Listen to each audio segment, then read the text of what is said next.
Last ವಿಡಿಯೋದಲ್ಲಿ irritable ಬೋವೆಲ್ syndrome ಇದಕ್ಕೆ ಯಾಕೆ ಆಗುತ್ತೆ ಅಂತ ಕಾರಣಗಳನ್ನ ತಿಳ್ಕೊಂಡಿದ್ವಿ. ಈ ವಿಡಿಯೋದಲ್ಲಿ ಇದಕ್ಕೆ ಸೊಲ್ಯೂಷನ್ ತಿಳ್ಕೊಳ್ಳೋಣ, ಟ್ರೀಟ್ಮೆಂಟ್ ತಿಳ್ಕೊಳ್ಳೋಣ. ಓಕೆ, ಫಸ್ಟ್ನೇದಾಗಿ ಇದಕ್ಕೆ ಲೋ ಫುಡ್ ಮ್ಯಾಪ್ ಡಯಟ್ ನ ಫಾಲೋ ಮಾಡಬೇಕು. ಅಂದ್ರೆ ಫುಡ್ ಮ್ಯಾಪ್ ಅಂತ ಅಂದ್ರೆ ಫರ್ಮೆಂಟೆಡ್, ಆಲಿಗೋಸೆಕ್ರೈಟ್, ಡೈಸೆಕ್ರೈಟ್, ಮೊನೋಸೆಕ್ರೈಟ್ ಮತ್ತೆ ಪಾಲಿಪ್ಸ್ ಅಂತ.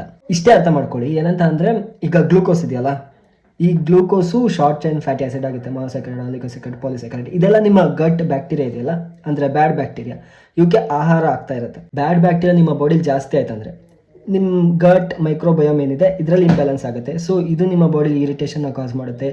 ಸೀಬಾ ಮತ್ತೆ ಸೀಫಾ ಅಂತ ಕರಿತೀವಿ, ಇದ್ರ ಪ್ರಮಾಣ ನಿಮ್ಮ ಬಾಡಿಲಿ ಜಾಸ್ತಿ ಆಗುತ್ತೆ. ಮತ್ತೆ ಈ ತರ ಒಂದು ಫುಡ್ ಮ್ಯಾಪ್ ಡಯಟ್ ನ ಫಾಲೋ ಮಾಡ್ಬೋದು. ಮತ್ತೆ ಗ್ಲೂಟನ್ ಫ್ರೀ ಡಯಟ್ ನ ಫಾಲೋ ಮಾಡಬೇಕಾಗುತ್ತೆ. ಮತ್ತೆ ಮೆಡಿಟೇರಿಯನ್ ಡಯಟ್ ನ ಫಾಲೋ ಮಾಡಬೇಕಾಗುತ್ತೆ.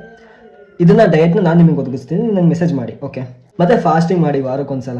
ಇದನ್ನೇ ಮಾಡೋದ್ರಿಂದ ಏನಾಗುತ್ತೆ, ಈ ಗ್ಲೂಕೋಸ್ ಅದಕ್ಕೆ ಸಿಗಲ್ಲ. ಸೊ ಆ ಬ್ಯಾಕ್ಟೀರಿಯಾ ಏನು ಹಸುವಿಂದ ಸತ್ತೋಗುತ್ತೆ, ಬ್ಯಾಡ್ ಬ್ಯಾಕ್ಟೀರಿಯಾ. ಸೊ ನಿಮ್ಮ ಮೈಕ್ರೋಬಯಮ್ ಹೊಟ್ಟೆ ಸರಿ ಹೋಗುತ್ತೆ. ಓಕೆ, ಮತ್ತೆ ಎರಡನೇದಾಗಿ ಸ್ಟ್ರೆಸ್ ಲೆವೆಲ್. ಸ್ಟ್ರೆಸ್ ಕಾರ್ಟಿಸೋಲ್ ಜಾಸ್ತಿ ಮಾಡುತ್ತೆ. ಕಾರ್ಟಿಸೋಲ್ ವೇಗಸ್ ನೋವು ಮೇಲೆ ಎಫೆಕ್ಟ್ ಮಾಡುತ್ತೆ. ವೇಗಸ್ ನೋವು ನಿಮ್ಮ ಈ ಡೈಜೆಷನ್ ಮೇಲೆ ಇಂಪ್ಯಾಕ್ಟ್ ಮಾಡುತ್ತೆ. ಸೊ ನಿಮ್ ಡೈಜೆಷನ್ ಏನು ಎಫೆಕ್ಟ್ ಆಗಬಾರ್ದು ಅಂತಂದ್ರೆ ನೀವು ಸ್ಟ್ರೆಸ್ ನ ಕಮ್ಮಿ ಮಾಡ್ಕೋಬೇಕಾಗುತ್ತೆ. ಸ್ಟ್ರೆಸ್ ನ ಕಮ್ಮಿ ಮಾಡ್ಕೊಳ್ಳೋಕೆ ಯೋಗ, ಪ್ರಾಣಾಯಾಮಗಳನ್ನ ಮಾಡಿ.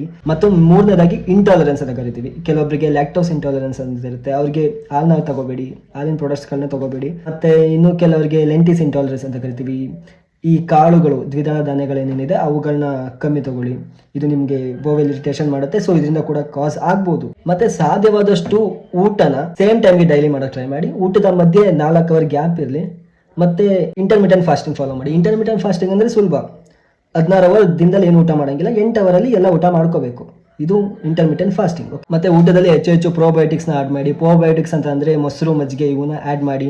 ಮತ್ತೆ ರಾತ್ರಿ ತಂಗ್ಳನ್ನಕ್ಕೆ ಮೊಸರು ನೀರು ಹಾಕಿಟ್ಟು ಅದನ್ನ ಬೆಳಗ್ಗೆ ತಿನ್ನೋದಾಗಿರ್ಬೋದು, ಇದು ಒಳ್ಳೆ ಪ್ರೋಬಯೋಟಿಕ್. ಓಕೆ, ಇದನ್ನ ನೀವು ಫಾಲೋ ಮಾಡ್ಬೋದು. ಮತ್ತೆ ಸೊಲ್ಯೂಷನ್ ಅಂತ ಅಂದ್ರೆ ನಾನು ಡಯಟ್ ಕೊಡ್ತೀನಿ, ಡಯಟ್ ಫಾಲೋ ಮಾಡಿ. ಡೈಲಿ ಎಕ್ಸಸೈಸ್ ಯಾವ್ಯಾವ ಮಾಡ್ಬೇಕು ಅದನ್ನು ಕೂಡ ನಾನು ತಿಳಿಸ್ಕೊಡ್ತೀನಿ, ಅದನ್ನು ಕೂಡ ಫಾಲೋ ಮಾಡ್ಕೊಳ್ಳಿ. 8 ಅವರ್ ಕಂಪ್ಲೀಟ್ ನಿದ್ದೆ ಮಾಡಿ.